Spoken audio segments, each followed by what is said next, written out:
Football বিশ্বকাপ মাঠে গড়াবে, অথচ সেখানে থাকবে না ইউরোপীয় গতিময় ফুটবল, অংশ নেবে না ইউরোপের কোনো দল। কি মানতে কষ্ট হচ্ছে? কষ্ট হলেও এটাই সত্যি হতে যাচ্ছে এবার। বিশ্ব ফুটবলের নিয়ন্ত্রণ সংস্থা ফিফা সবশেষ টুর্নামেন্ট আয়োজনের ব্যাপারে যে সিদ্ধান্ত নিয়েছে সেটি বাস্তবায়ন হলে এটাই ঘটতে যাচ্ছে। ইউরোপীয় ফুটবলের নিয়ন্ত্রণ সংস্থা উয়েফা অন্তত সেরকমই হুঙ্কার দিয়েছে। তাদের সাফ কথা, হয় ফিফার পরিকল্পনা বাদ দিতে হবে, নয় টুর্নামেন্ট বয়কট করব আমরা। এ নিয়ে এখন তোলপাড় গোটা বিশ্ব ফুটবল। কি পরিকল্পনা ফিফার, যা নিয়ে এত হইচই? চলুন জেনে আসা যাক। সঙ্গে আছি তামান্না খন্দকার। ফিফা একটি নতুন বাণিজ্যিক প্রতিষ্ঠান ফিফা ফরওয়ার্ড এন্টারপ্রাইজ গঠন করতে চায়, যার অধীনে বিশ্বকাপ সহ ফিফার বড় টুর্নামেন্টগুলোর বাণিজ্যিক কার্যক্রম পরিচালিত হবে, যেখানে 20% মালিকানা কিনতে পারবে বেসরকারি বিনিয়োগকারীরা। 5+ স্টার রেটিং প্রাপ্ত দেশের সর্বোচ্চ বিদ্যুৎ সাশ্রয়ী ওয়ালটন এসি স্মার্ট কমফোর্ট এখন নেক্সট লেভেলে, যা নিয়ে তীব্র আপত্তি তুলেছে উয়েফা।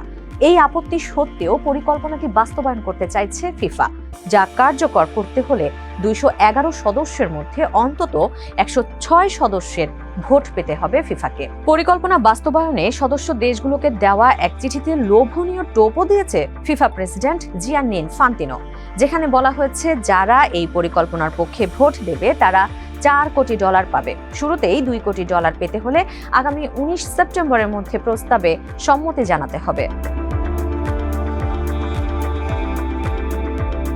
উয়েফা বলছে ফিফা গোপনে এই পরিকল্পনা করেছে। ফুটবলের সঙ্গে যুক্ত প্রধান অংশীজনদের সঙ্গে কোনো অর্থবহ আলোচনা না করেই এই পথে পা বাড়িয়েছে ফিফা প্রেসিডেন্ট। সংস্থাটি আরও বলেছে এটি শুধু নেতৃত্বের ব্যর্থতা নয়, বরং বিশ্ব ফুটবলের অভিভাবক হিসেবে ফিফার দায়িত্ব পালনে বড় ধরনের ব্যর্থতা। উয়েফার ভাষ্য, সদস্য দেশগুলোর সামনে এমন পরিস্থিতি তৈরি করা হয়েছে, হয় বিশ্বকাপের মালিকানার অংশ ছেড়ে দিতে হবে, নয়তো তার পরিণতি ভোগ করতে হবে। এছাড়া ফিফার পরিকল্পনায় বিনিয়োগকারীদের নেতৃত্বে রাখা হয়েছে যুক্তরাষ্ট্রের ভেঞ্চার ক্যাপিটাল প্রতিষ্ঠান থ্রাইভ ইন্টারনাল, যা কিনা মার্কিন প্রেসিডেন্ট ডোনাল্ড ট্রাম্পের জামাতা জ্যারেড কুশনারের ভাই জোশুয়া কুশনারের প্রতিষ্ঠান। ফলে ফিফার এই পরিকল্পনার পেছনে ভিন্ন উদ্দেশ্য দেখছেন অনেকেই। আর এই কারণেই 30 জুলাইয়ে এক জরুরি বৈঠকে ফিফার এই সিদ্ধান্তকে সর্বসম্মতিক্রমে বয়কটের ঘোষণা দিয়েছে উয়েফার 55টি দেশ।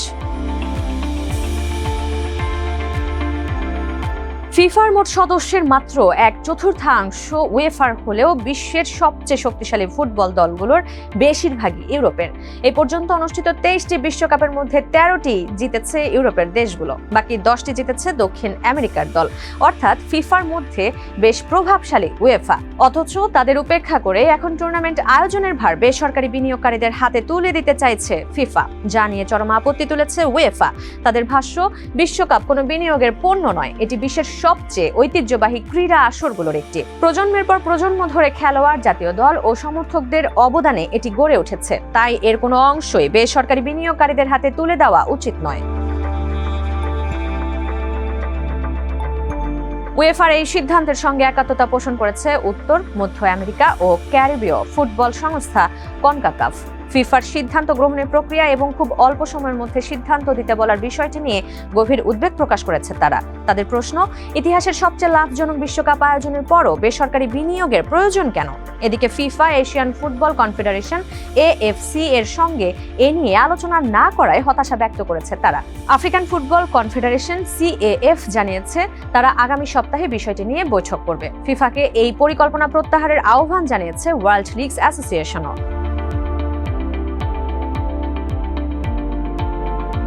ফিফার সিদ্ধান্ত এখনো চূড়ান্ত হয়নি, তাই অনেক কিছুই এখনো অনিশ্চিত। তবে পরিকল্পনাটি বাস্তবায়ন করার পক্ষেই এখন পর্যন্ত কথা বলেছে ফিফা। বিশেষ করে ইউরোপের বাইরে তুলনামূলক ছোট ফেডারেশনগুলোকে টার্গেট করেছে সংস্থাটি, যেখানে তাদের বলা হয়েছে নতুন এই নীতি বাস্তবায়ন হলে সবচেয়ে বেশি সুবিধাভোগী হবে তারা। আগের চেয়ে প্রায় দ্বিগুণ হারে অর্থ পাবে, যা দিয়ে নিজেদের ফুটবল উন্নয়নে কাজ করতে পারবে তারা। অন্যদিকে উয়েফার ভাবনা, বেসরকারি বিনিয়োগকারীদের হাতে টুর্নামেন্ট আয়োজনের ভার পড়লে বাড়তি লাভের আশায় আগামীতে আরো বেশি টুর্নামেন্ট আয়োজন করতে চাইবে তারা। সেক্ষেত্রে চাপ পড়বে ফুটবলারদের ওপর। বছর জুড়ে লিগ ফুটবলে ব্যস্ত সময় পার করা এসব ফুটবলারদের নতুন করে চাপে ফেলতে চায় না তারা। তাই এতটা কঠোর অবস্থানে উয়েফা। তাছাড়া ইউরোপ বুঝতে পারছে তাদের ছাড়া বিশ্বকাপ আয়োজন করা ফিফার জন্য কঠিন। আবার এটাও সত্য, দীর্ঘমেয়াদী বিশ্বকাপ ফুটবলের বাইরে থাকা ইউরোপের জন্য সহজ নয়। এই অবস্থায় শেষ পর্যন্ত কোন পক্ষ নতি স্বীকার করে সেটাই এখন দেখার বিষয়।